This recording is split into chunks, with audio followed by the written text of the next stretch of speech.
رحمۃ اللہ وبرکاتہ۔ ایک نئی کلاس کے ساتھ اور ایک نئے ارادے کے ساتھ ہم آپ کی خدمت میں حاضر ہیں۔ کل ہم نے سورہ قاریہ پڑھی تھی اور سورہ قاریہ میں ہم نے قلقلے کا قاعدہ سیکھا تھا اور اس کے علاوہ ہم نے ادغام کا قاعدہ، ادغام بلا غنہ کا قاعدہ کیا تھا۔ آج کے سبق میں کیا خاص چیز ہے یہ آپ یاد رکھیں کہ کوئی بھی سبق آپ کا کسی خاص تعدیل، خاص قواعد کے بغیر نہیں ہوتا۔ ہر ایک سبق میں کوئی خاص بات ہوتی ہے، پڑھنے کا کوئی خاص طریقہ ہوتا ہے، اسی لیے پورا سبق سنا کریں اور بعد میں بیٹھ کے ریوائز ضرور کیا کریں، کیونکہ ریوائز کیے بغیر سبق پڑھنے کا آپ کو فائدہ نہیں ہے۔ تو چلتے ہیں آج کے سبق کی طرف۔ اعوذ باللہ من الشیطان الرجیم۔ سورۃ العادیات مکیہ۔ عین کے مخرج کا دھیان دینا ہے، را کو پر پڑھنا ہے، اور یہ سورت مکی ہے، اسی لیے سورۃ العادیات مکیہ ہے۔ بسم اللہ الرحمن الرحیم۔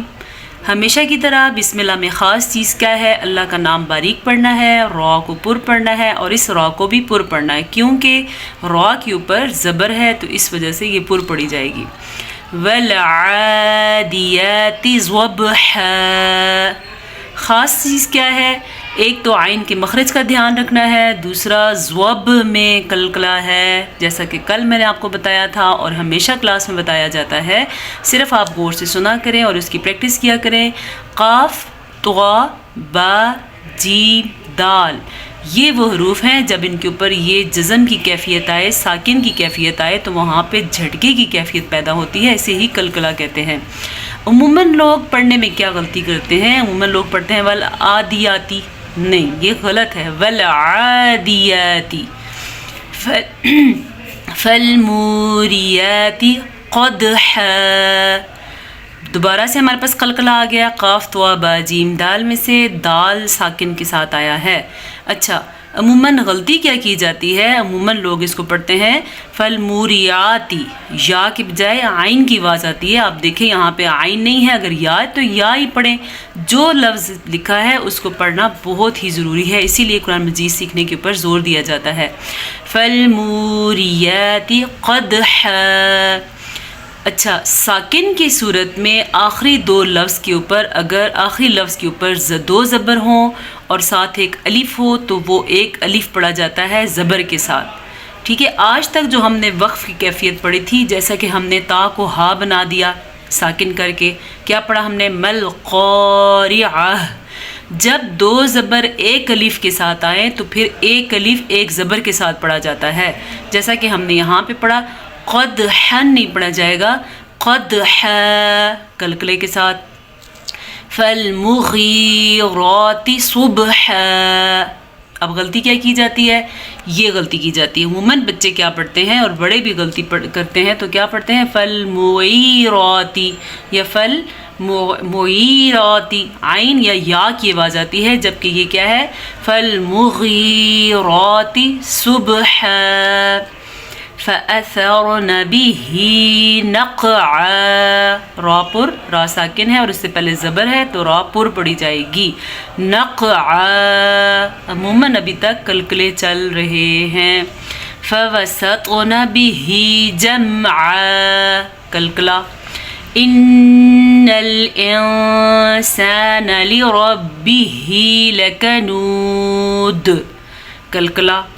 اچھا، یہ میں نے آپ کو پہلے بتایا تھا، تو پھر دھیان دیں، سبق پڑھتے ہوئے نون کے اوپر شاید آ جائے یا میم کے اوپر شاید آ جائے تو وہاں پہ غنہ کرنا ضروری ہوتا ہے، جیسا کہ فَأَمَّا، جیسا کہ إِنَّ الْإِنسَانَ لِرَبِّهِ لَكَنُودٌ، قلقلہ۔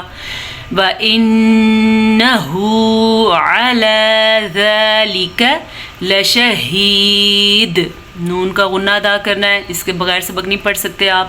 اور پھر سے قلقلہ، تقریباً ہر آیت میں قلقلہ آ رہا ہے۔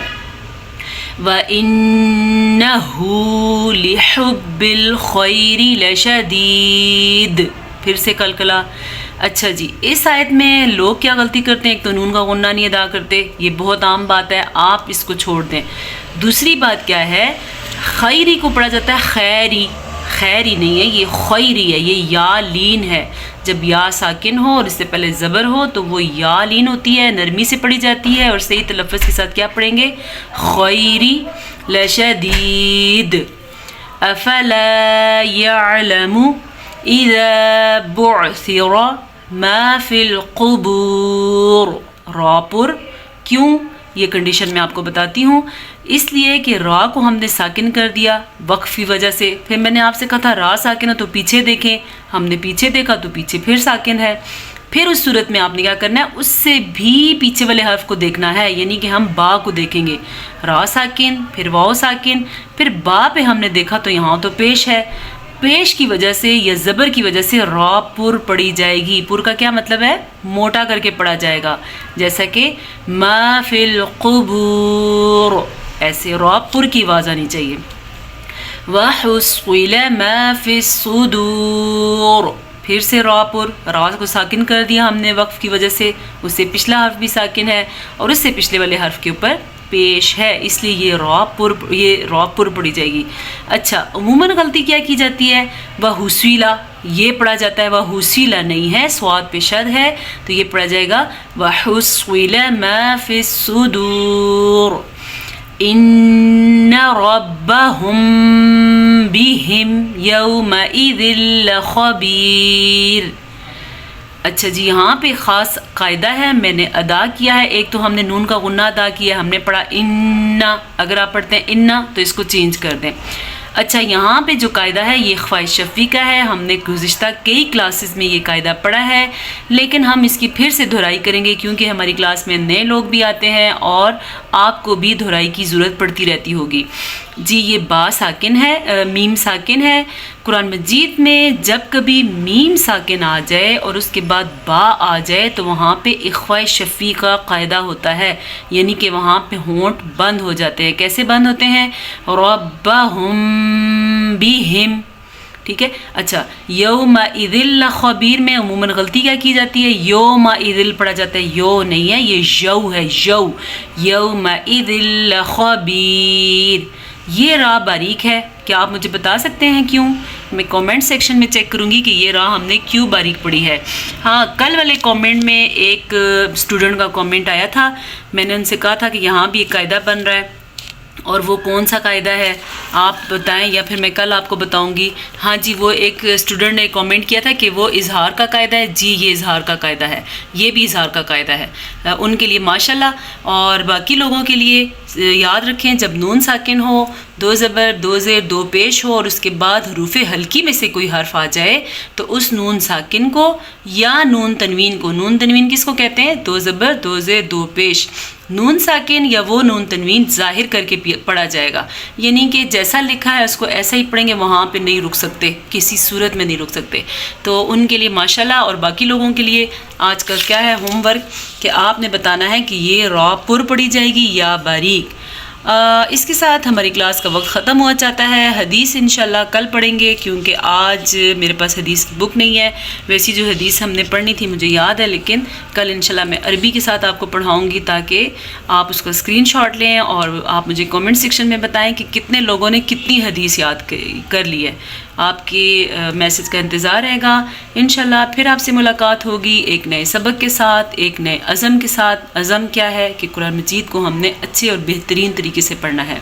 السلام علیکم ورحمۃ اللہ وبرکاتہ۔